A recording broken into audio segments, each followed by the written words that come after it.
Bom, bom dia para todos vocês.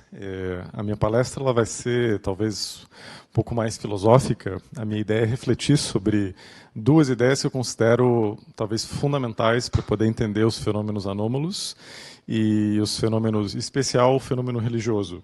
Então, na psicologia anomalística normalmente não se faz, digamos, uma análise metafísica do significado dos fenômenos, mas talvez eu ocupe aqui um lugar assim de poder fazer algumas especulações sobre por que os fenômenos anômalos para a cognição, telepatia, os fenômenos psi de modo geral e as experiências místicas de unidade, ou seja, de não dualidade, podem acontecer para a consciência humana.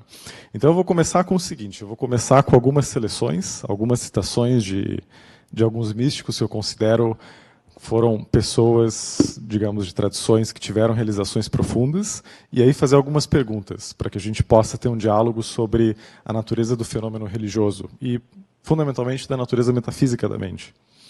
Então, esse aqui é um escritor de ficção científica, um dos grandes da ficção científica, o Robert Heinlein, e ele teve uma experiência interessante quando ele era pequeno. Ele diz, eu tenho uma suspeita peculiar, desde os 6 anos, de que toda consciência é uma, e que todos os atores que vejo ao meu redor são eu, em diferentes pontos das trilhas do disco, usando a analogia de um disco de vinil, por exemplo, né?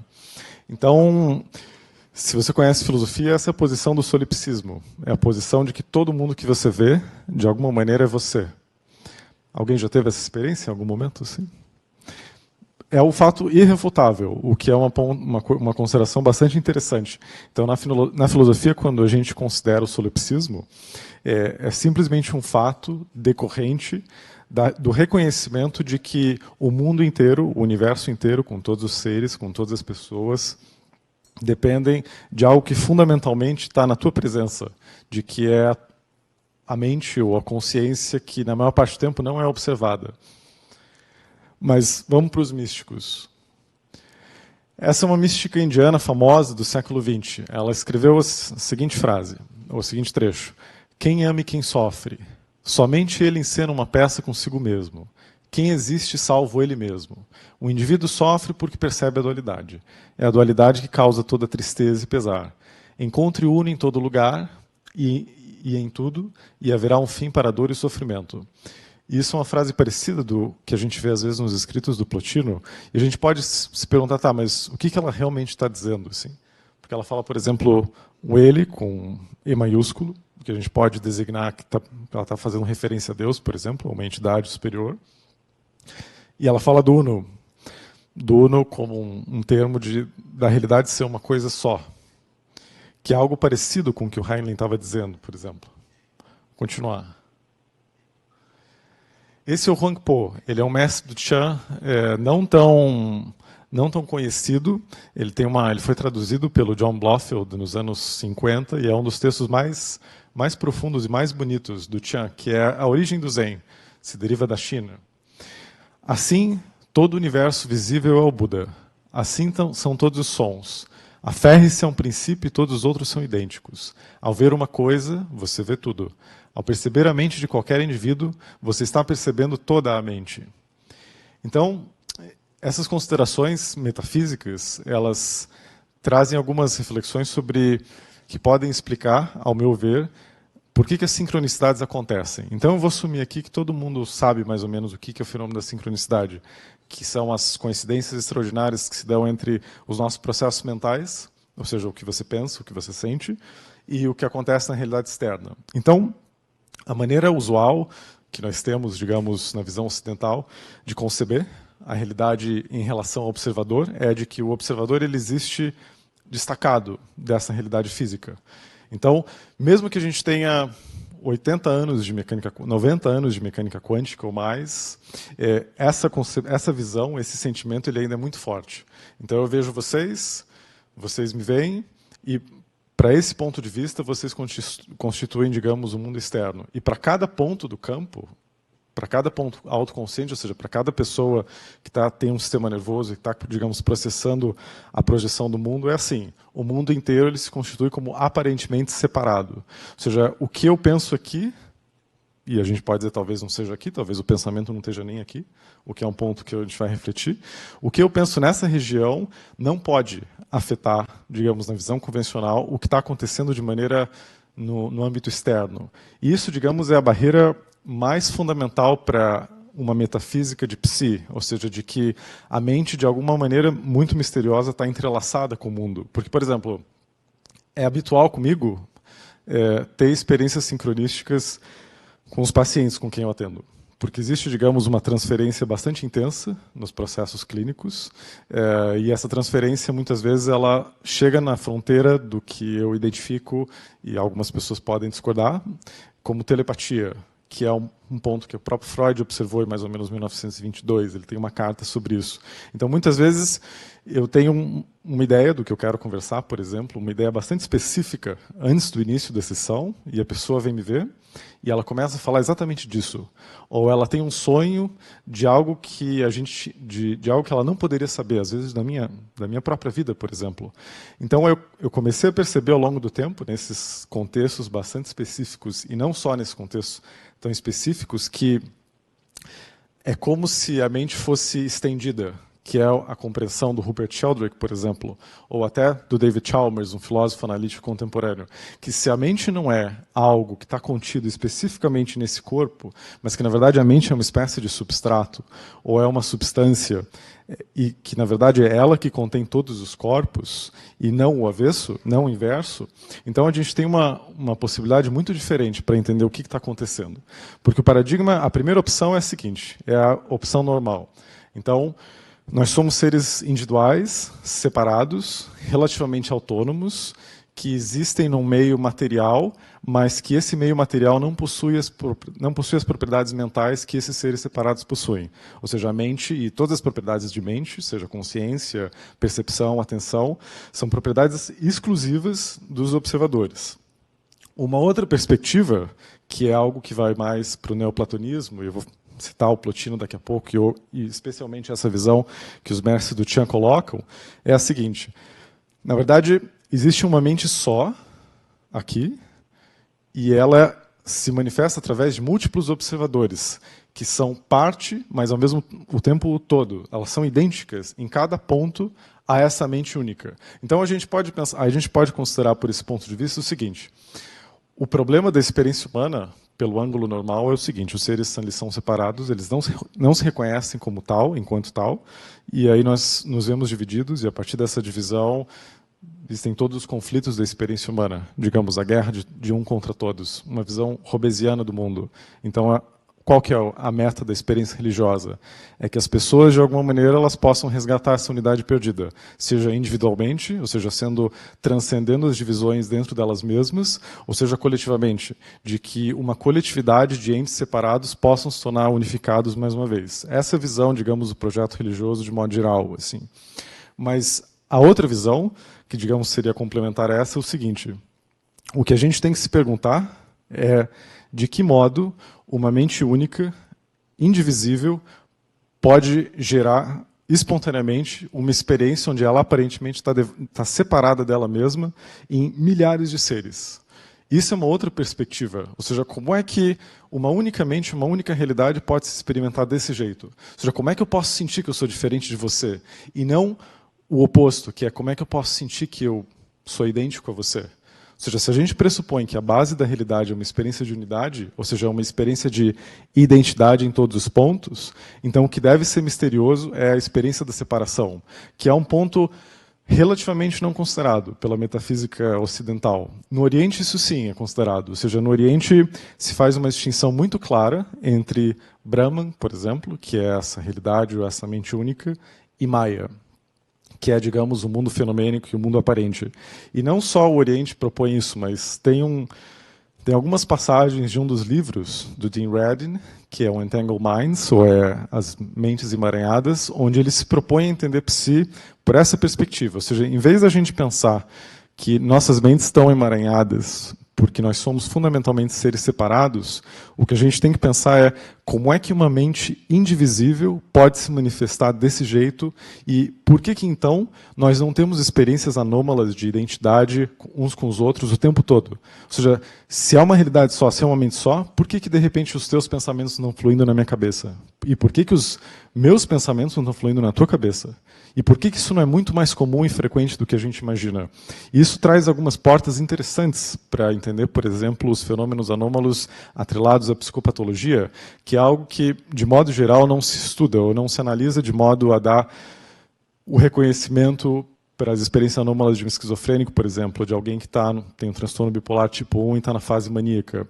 A minha opinião, como clínico, e tendo lido, digamos, tem uma visão interessante dos fenômenos anômalos em alguns pesquisadores do King's College of London, por exemplo, é que pessoas que estão tendo uma experiência psicótica, por exemplo, ou uma experiência psicodélica na fase psicomimética, ou um estado maníaco na experiência bipolar, elas estão resgatando essa experiência de unidade, de uma experiência unitária, e de uma maneira extremamente perturbadora, ou seja, o sistema de self, o sistema que separa ela dos outros e separa ela do ambiente, isso temporariamente cai por terra. Então, é isso que mantém a minha identidade relativamente coesa. Então, se eu não me sentir separado de você e do ambiente, eu posso começar a me misturar, por exemplo. Que é exatamente o que acontece na experiência psicótica de uma maneira confusa, na experiência psicodélica e também na experiência mística.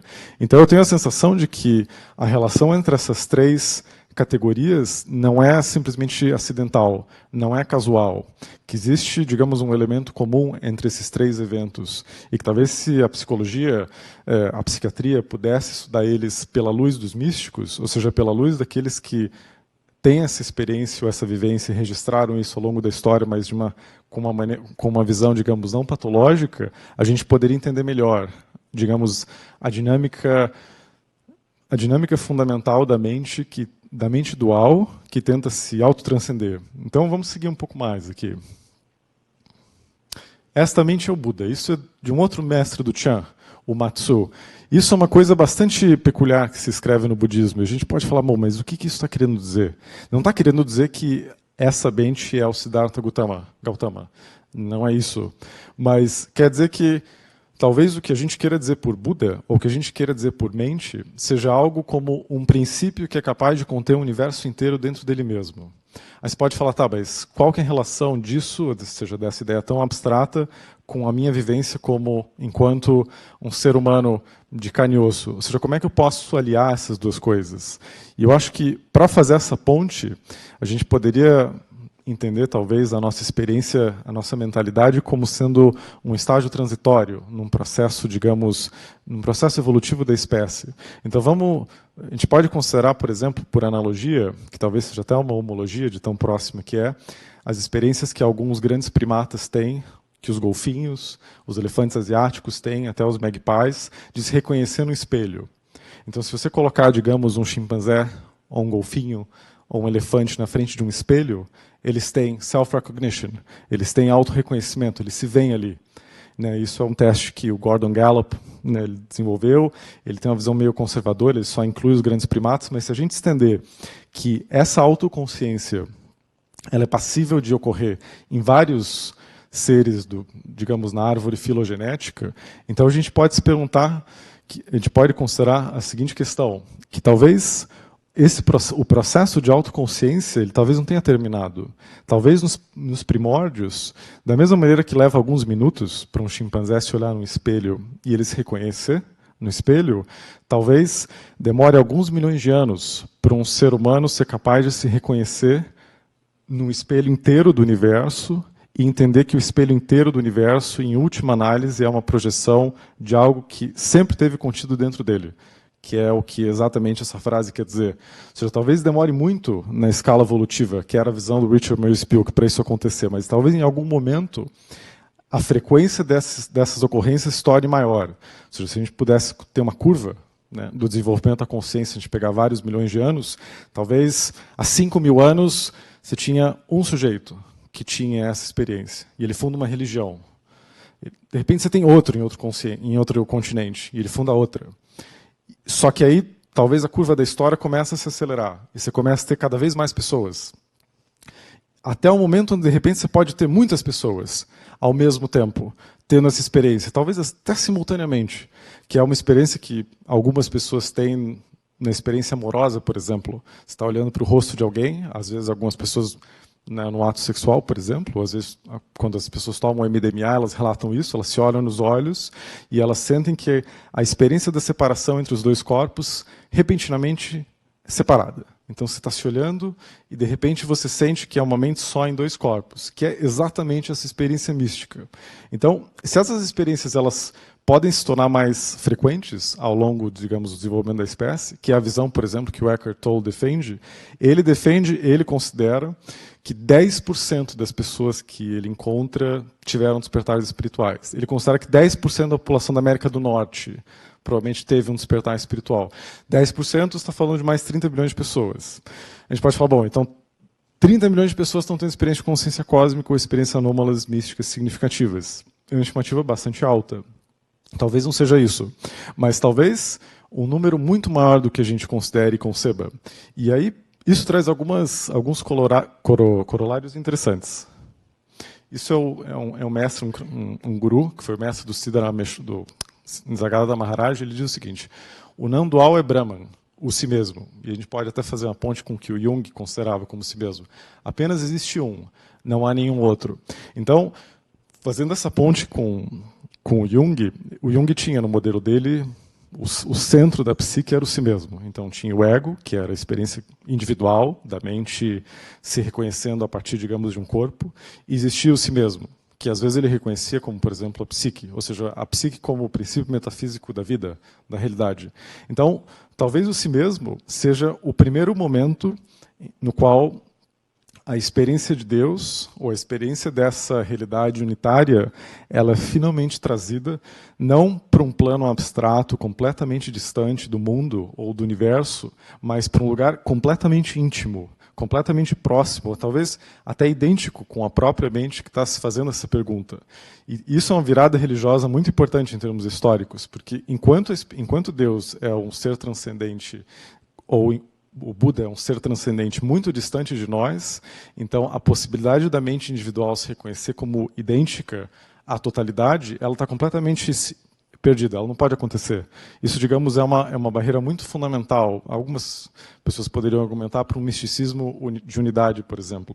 Mas se isso acontece, se na verdade, quando você olha para si mesmo, quando você olha para a tua própria consciência, não é você que está olhando, mas é um processo de que existe uma grande mente que está olhando para você enquanto você olha para ela, que era uma frase muito famosa do mestre Eckhart, então as coisas ficam muito diferentes. Então, na verdade, diferente do que nós podemos pensar, a nossa experiência de sermos seres separados, digamos, ela é uma temporária ilusão, por exemplo. Colocando por uma perspectiva evolutiva, ela é um temporário modelo, uma temporária interface que a mente manifesta, ou a mente expressa, para poder entender uma realidade na qual que é muito complexa para ela poder conceber. A gente pode pensar a ideia de interface a partir, por exemplo, da analogia com o computador. Então você tem o teu smartphone. E o que a maior parte das pessoas faz com o smartphone? Você clica em algumas coisinhas, você clica em algumas telas e você faz poucas funções. Mas quantos de nós, por exemplo, podiam realmente descrever a estrutura computacional de um smartphone? Como funciona um processador? Como funciona a memória? Como funciona um sistema simbólico? Toda a hierarquia simbólica, as máquinas virtuais que permitem que aquele smartphone funcione. Pouquíssimos de nós.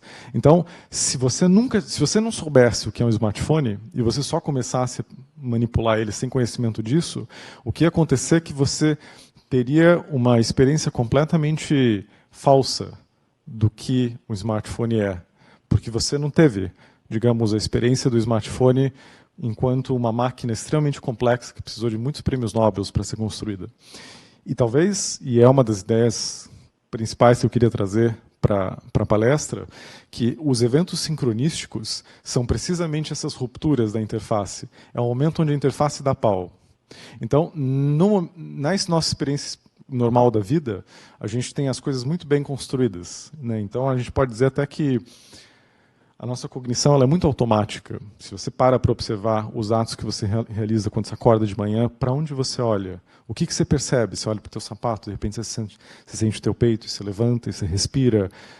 Será que talvez os teus atos estão completamente cronometrados e você não é nem livre para prestar atenção às coisas, que seria, digamos, uma visão super determinista? A gente pode se perguntar isso. Então essa, digamos, é a nossa interface normal para considerar os eventos do mundo. E aí, de repente, você pensa que você precisa comprar sapatos, porque você está com os seus sapatos, eles não estão bons. E alguém te liga, talvez a tua mulher, a tua namorada te liga, e de repente ela fala, olha, eu estava pensando em você, e eu comprei sapatos para você. Porque eu pensei, me veio na cabeça. Como é que uma experiência dessas pode realmente estar baseada numa realidade metafísica? Ou seja, como é que isso pode realmente acontecer? Tem duas possibilidades. A primeira, isso é uma ilusão. É simplesmente uma coincidência. Então, como é uma coincidência, existem muitas coisas que a tua namorada, a tua esposa poderia ter te dito, e simplesmente nesse dia você se focou nesse evento coincidente, e todas as outras vezes que vocês tiveram diálogos com coisas completamente abstratas, isso nunca foi registrado por vocês. Mas nesse dia isso foi registrado. Essa é a primeira visão. A segunda, que é a que está fundamentada mais a partir desse princípio, deixa eu ver,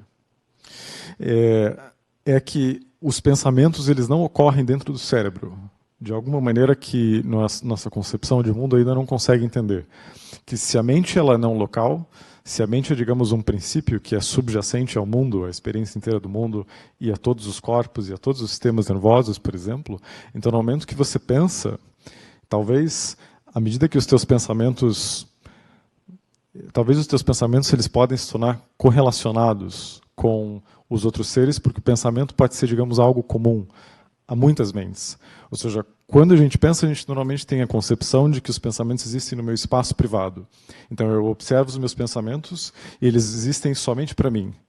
Mas talvez uma outra visão que seria interessante seria conceber a mente ideativa, digamos, a visão que a gente tem dos nossos pensamentos como sendo um espaço quase sensorial, como se os nossos pensamentos eles fossem observados existindo num plano platônico mesmo.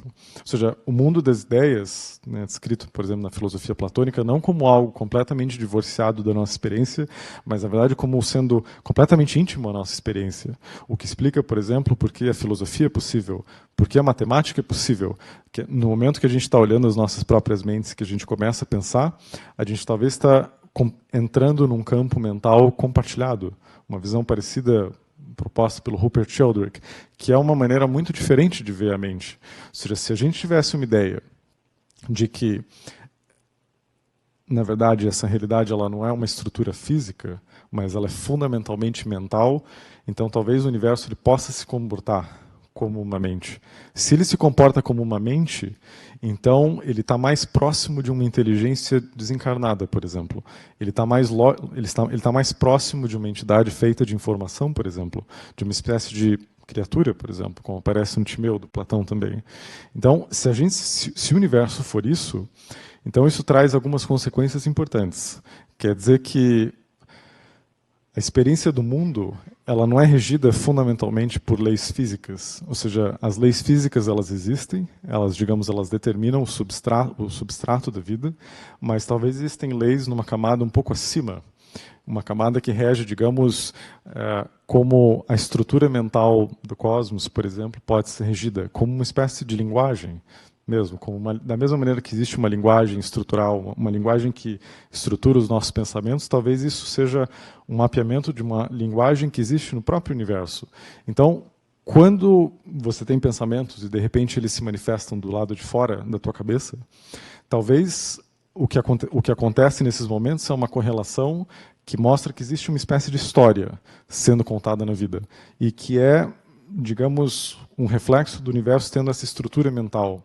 E é o reflexo também do que as pessoas normalmente relatam como uma experiência sincronística. O que é a coisa mais significativa da experiência sincronística? O fato mais significativo? O fato mais significativo é que, de repente, o universo ele parece ser possuído de intenção. O universo quer te dizer alguma coisa. Os teus atos eles ocorrem num espaço que parece responder a você. Você vê sinais, você vê ocorrências que violam, digamos, o princípio da causalidade. E por aí vai. Então, quando a gente é regido por esse tipo de percepção, o observador muda, por um lado, ou seja, o sujeito que está olhando o mundo muda, mas ao mesmo tempo o mundo material ele muda simultaneamente, como reflexo dele, que é basicamente o princípio da mecânica quântica, o princípio do observador. Então, o observador ele é capaz, de maneiras que ele talvez não seja ainda capaz de entender, de influenciar qual dos resultados ou qual dos mundos possíveis pode se manifestar à frente dele. Se isso é a verdadeira relação que as nossas mentes têm com o mundo, então é como se, de algum modo, nós fôssemos extremamente primitivos metafisicamente. Da mesma maneira que demora muito tempo para a gente manipular o eletromagnetismo, ou para ser capaz de entender o princípio que faz, digamos, uma roda girar, talvez demora muito tempo, muitos séculos, para uma espécie chegar num nível onde ela começa a entender que, na verdade, o universo que elas habitavam sempre foi uma espécie de simulação projetada pelas próprias mentes que nele habitam. Ou seja, quanto tempo demoraria para que a gente tomasse, digamos, consciência de que, à medida que as nossas mentes se transformam, a gente realiza que elas não estão contidas nos corpos, que elas podem, digamos, afetar o mundo externo, de que precognição, telepatia, todos os fenômenos anômalos, eles não são anomalias, mas, na verdade, eles escondem uma possibilidade operacional extremamente palpável, talvez até central na experiência da realidade, o que é exatamente a visão dos hindus e de todos os povos místicos, né? Isso traria uma visão, uma compreensão, na minha opinião, muito diferente da nossa relação com a realidade. Ou seja, um dos motivos pelos quais, na minha opinião, digamos, a nossa época ela é tão difícil em termos, ou seja, por que a gente está numa época de crise, é porque existe uma espécie de desempoderamento metafísico, né, que paira sobre as pessoas. Então, você é insignificante, você existe num mundo de 7 bilhões de pessoas, 8 bilhões, quase 8 bilhões de pessoas, uma estrutura muito vasta, tecnológica, extremamente complexa, e você não tem nenhuma, você tem muito pouco poder de afetar essa realidade. Essa, digamos, é a narrativa comum, ou seja, nós somos realmente pequenos nisso tudo. Mas se o que a mente realmente é, enquanto um princípio, ou seja, o que a consciência realmente for, é um princípio que é capaz de moldar as coisas, influenciar as coisas, e até, em última análise, contém essa própria experiência da vida, então a gente poderia olhar para uma transformação da experiência religiosa da vida como sendo algo que se tornasse completamente natural. Ou seja, como é que a gente andaria na rua se a gente se olhasse e reconhecesse que, na verdade, por trás da nossa experiência de corpos separados, nós somos uma coisa só? O que você faria de manhã? Como é que você tomaria o café? Como é que você olharia para o céu? Como é que você olharia para os teus pensamentos? O que você pensaria sobre o que são os teus sentimentos? Ou seja, como é que isso transformaria todas as esferas da vida? Todos os domínios da experiência humana, por exemplo. Então, na concepção dos místicos e na concepção, e considerando os místicos como talvez os pioneiros de uma transformação que em algum momento da história possa se tornar, digamos, comum, talvez a realidade ela possa se mostrar com uma cara muito diferente. Uma cara tão diferente que a gente não poderia reconhecer que isso poderia estar oculto desde os primórdios. E eu tenho a sensação de que essa é precisamente a visão da não-dualidade e da unidade das coisas, né? Vamos ver se eu vou para alguma aqui.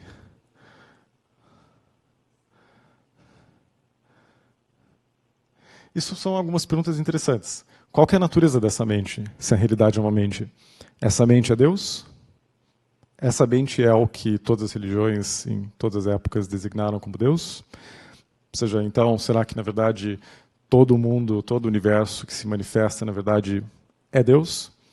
Que é a visão panteísta, por exemplo, a visão do Spinoza.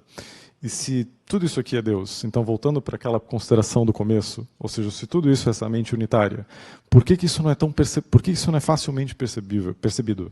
Por que a gente não está simplesmente em choque e, como os santos hindus, a gente não tira a roupa e sai correndo e de repente você fala, nossa, isso aqui não é o que está acontecendo, isso aqui é uma espécie de teatro, por exemplo, que é algo que muitas pessoas lúcidas apontaram. Assim. Ou seja, se isso aqui é um teatro, então quem é o ator por trás do teatro? Quem é o ator por trás de todos os papéis, no ponto da Anandamayi Ma? Né? E qual que é a nossa relação com essa mente? Existem duas mentes, múltiplas mentes?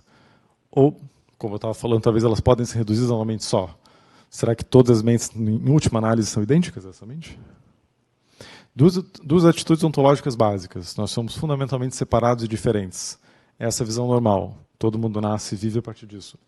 E quando você começa a ter uma visão um pouco diferente, se você lê ou tem experiências, nós somos idênticos de um modo que não conseguimos ainda compreender.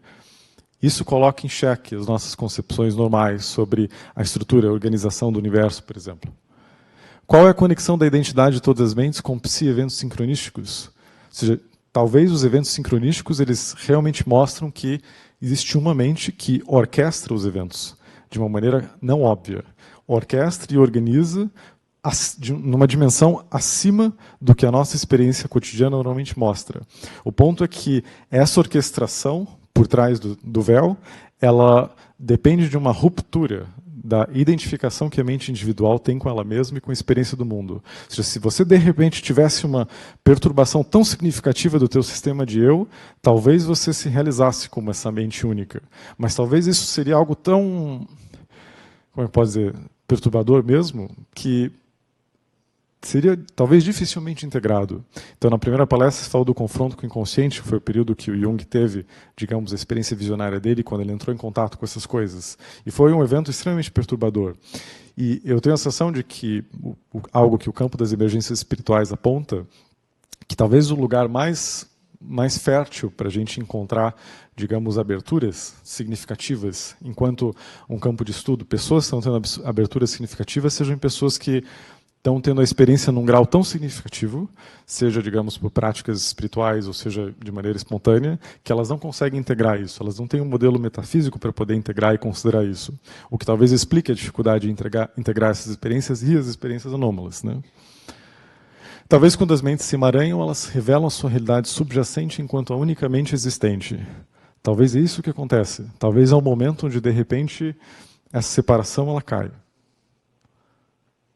As sincronicidades são furos na tapeçaria da separatividade, rupturas da interface que essa mente utiliza para o seu processo de autorreconhecimento. Isso é um trecho maravilhoso do Plotino, fala exatamente, toca nisso que a gente estava falando. Quando olhamos para fora daquilo que dependemos, ignoramos nossa unidade. Olhando para fora, vemos muitos rostos, que é a experiência que todo mundo tem.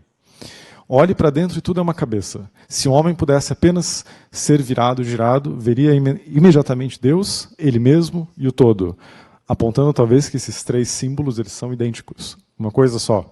Tinha um místico inglês, que eu gosto muito, o Douglas Harding, que ele teve a realização dele quando ele percebeu que ele não tinha cabeça. E nessa realização que ele não tinha cabeça, ele entendeu que todas as outras cabeças eram ele mesmo. E ele criou exercícios para mostrar para as pessoas que elas não tinham cabeça, que é a experiência que todo mundo tem. Ou seja, ninguém vê a sua própria cabeça. Ninguém entende apropriadamente a experiência em primeira pessoa, mas a gente considera e acha que sabe. Talvez se a gente tivesse uma compreensão total do que essa experiência em primeira pessoa realmente significa, a gente poderia ter um vislumbre do que essa experiência de unidade, de não dualidade realmente significa. E talvez, não sei, talvez as pistas da sincronicidade, talvez as sincronicidades sejam pistas que levem para esse estado e essa possibilidade de ser. Então, como disse o Rumi, corte a sua cabeça. Obrigado, é isso. Valeu.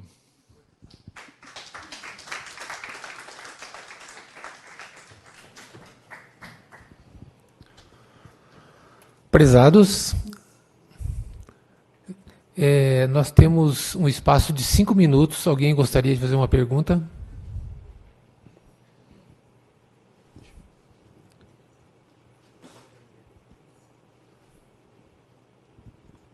Professor, eu li um livro uma vez do Rupert Sheldrake que chamava 7 experimentos que podem mudar o mundo.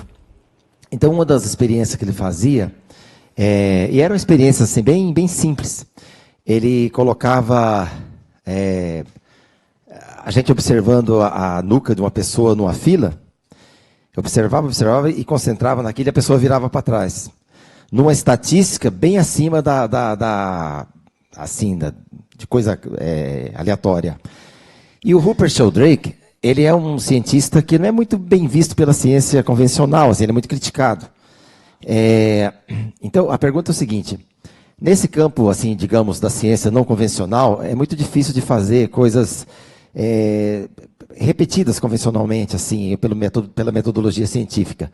Por que não se repete esse experimento do Sheldrake mais vezes para ver que existe alguma coisa ali que a ciência convencional não está explicando? Se é uma comunicação com glândula pineal, seja lá o que for. O que tem por trás disso? Existe na ciência convencional alguma coisa que impede que outro tipo de ciência, igual o Rupert Sheldrake tem feito, que não se desenvolva? Tá. Legal. Bom, acho que você está falando da sensação de estar sendo observado, né? Isso. Eu até, nos cursos que eu dava, eu fiz esse experimento assim, de maneira simples com as pessoas, com os alunos. E, bom, você coloca alguém numa cadeira, ela está de costas, e você tem que olhar para as costas dela, e ela tem que dizer se as pessoas estão olhando ou não. Claro, se você faz sem controles, é um exercício simplesmente ilustrativo, porque tem milhares de coisas que podem afetar a percepção que ela tem. Mesmo assim, a estatística média que eu tinha era de 60%, contra 50% que seria do acaso. Então, acima, assim, um efeito pequeno, significativo, mas o que eu sei que tiveram vários estudos que replicaram o efeito. Eu não sei quantos papers tem publicados, mas eu sei que tem vários papers publicados com esse efeito, já fizeram uma meta-análise, ou seja, já combinaram o efeito estatístico de todos os artigos. E é um efeito muito significativo. Normalmente os efeitos de psi são na ordem de milhões, bilhões contra o acaso. Ou seja, algo que se pensa que na indústria farmacêutica, para você ter um remédio aprovado, você precisa ter 2, 3, 5 sigmas, 4 sigmas, que é bem menos que isso, né? Então o efeito de alguma maneira foi replicado. O ponto, por que esses estudos eles não são, digamos, mais... Eles não existem, eles não penetram mais na comunidade científica, eu tenho a sensação de que existe uma visão muito arraigada de como o mundo funciona, e pessoas têm carreiras investidas, e muitas pessoas talvez seriam capazes de estudar isso, mas elas não conseguem financiamento, ou elas são mal vistas pelos pares, e existe, de repente, as críticas são fortíssimas, e mesmo assim, digamos, os papers, o campo tem avançado muito, né? Então, é uma questão talvez mais da sociologia da ciência, e não tanto dos efeitos e até do rigor experimental dos experimentos, que são até muito sólidos, né? Senhor, aqui. Felicitações a sua apresentação, ótimo, tudo sem notas também. Uma pergunta. E nos Estados Unidos e países similares, está um tópico de escritores, problema de mente-corpo. Mas não é esse problema por budismo, taoísmo, hinduísmo, outras filosofias de outras partes do mundo. Por quê? Então, por que o problema do mente-corpo aparece tão fortemente na filosofia, em todas as religiões, no budismo, no taoísmo? Essa é a pergunta, professor? Bom, bom, eu diria que... Vou dizer o que eu realmente acho. O que eu realmente acho é que precisou haver uma espécie de ruptura ou cisão na experiência da consciência humana para que ela pudesse entender o mundo de uma maneira completamente nova. Ou seja, tenho a sensação de que o evento bíblico da queda do paraíso, de ter uma dualidade, de repente o homem entra na dualidade, e esse evento aparece simbolicamente, alegoricamente em todas as religiões, marca um evento de significado neurobiológico da história da espécie. Acho que quem tocou nisso da maneira mais significativa foi o Julian James, né, no Breakdown of Consciousness e a origem da mente bicameral. Eu acho que o problema da mente-corpo, como todas as dualidades filosóficas, não é um problema resolúvel em termos de argumentos ou de análise estritamente. Eu sinto que ele é um problema que só pode ser resolvido a partir de uma transcendência do próprio modo dual de perceber. Ou seja, o intelecto dual ele não tem como transcender isso, a não ser por uma transcendência dele mesmo. E se ele se esse estado dual ele é realmente, digamos, algo do desenvolvimento da espécie, então isso explica por que ele aparece em todas as religiões, em todas as filosofias, porque ele é simplesmente o estágio que a consciência humana, no momento desse ponto evolutivo, busca transcender. Então, respondendo à pergunta, eu acho que o problema da mente-corpo reflete essa dualidade intrínseca, que talvez até seja representada neurobiologicamente pelos dois hemisférios, essa distinção hemisférica, que ainda marca uma incapacidade cerebral mesmo de perceber a realidade de uma maneira unitária. Eu acho que existe uma ponte neurobiológica importante. Eu vejo por esse ângulo, né, não sei.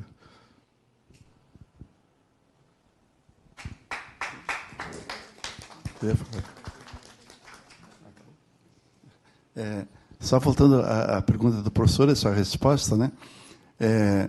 Eu trabalho com indígenas, né? E existe uma palavra que nem os indígenas usam, que se chama animismo, que foi Taylor que definiu a cultura, né? E segundo eles, essas religiões diversas que existem, né? Elas originaram dos nossos antepassados ancestrais, né? Que não tinham religião, mas que adoravam o Sol, a Lua, os planetas. E tem uma frase de outro antropólogo que trabalhou com ele, que ele diz, né? Isso agora é interessante porque é mais ou menos no sentido que eu vejo esse nosso encontro, né? Que para o ser humano moderno é muito difícil se livrar do selvagem que ele foi. Entendeu? Então nós fazemos isso, vamos falar em termos de biologia aí você pode falar de carga genética, essas coisas, mas na verdade como surgiram as religiões? Foram adaptando esse animismo, cada um na sua cultura, no seu meio ambiente e nas suas necessidades. Mas por que são tão semelhantes? Porque todos teve o mesmo princípio. Pois é, só comentando brevemente, eu concordo. Eu acho que o animismo talvez tenha sido o primeiro momento no desenvolvimento das religiões onde talvez o homem ele ainda não era autoconsciente dessa unidade. Ele tinha uma unidade implícita, o que o Levi-Brühl chamava de participação mística. Ele estava naturalmente integrado com o cosmos, mas talvez só depois dessa dualidade, dessa quebra, de toda a história da civilização, talvez a gente pode resgatar essa visão indígena e falar, bom, eles não eram simplesmente primitivos, mas eles viviam num estado não dual, que eles ainda não eram capazes de reconhecer, né? Algumas pessoas já escreveram sobre isso. Então, eu acho que o ponto do animismo ele é muito relevante nesse sentido, né? Daniel, muito bom revê-lo. Nos vimos no ano passado, no primeiro evento. Bom revê-lo, professor. Queria agradecer muito pela conferência, gostei muito. E tem muitos temas aí que a gente poderia debater por horas, mas eu só tenho pouquíssimas questões. A primeira relativa à discussão metafísica que você propõe, que é muito interessante.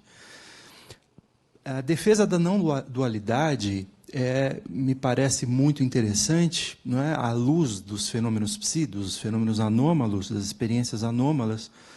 Por outro lado, ela não deveria significar também uma espécie de não dualismo e não materialismo, ou seja, uma superação dessa divisão entre mente e corpo?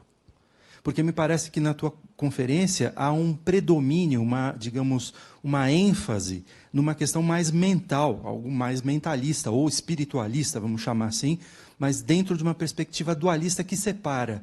Mas o não dualismo, a minha pergunta para, provocá-lo, não deveria ser a superação dessa divisão entre mente e corpo? Segunda questão diz respeito à cultura, o papel da cultura.